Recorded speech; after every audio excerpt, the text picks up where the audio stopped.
Hey, I'm Susan Berkley, and this is the Inside Voiceover Video Training Blog. This week, we're going to talk about the health of your voice.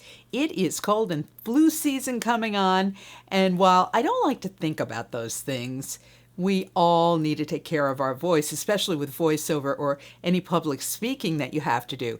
So I interviewed an ear, nose, and throat doctor and got the science and some tips about how to keep your throat and your voice healthy. Okay, you ready? Here we go.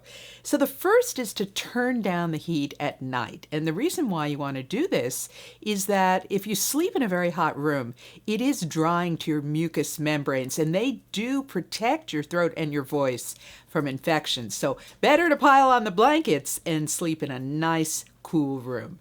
Number 2 is to use a humidifier, but use caution.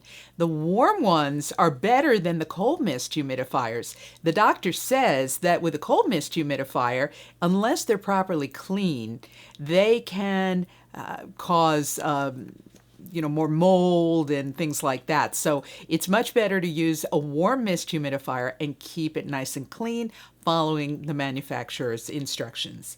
If you've got a throat problem and it persists for more than 2 or 3 days, see your doctor.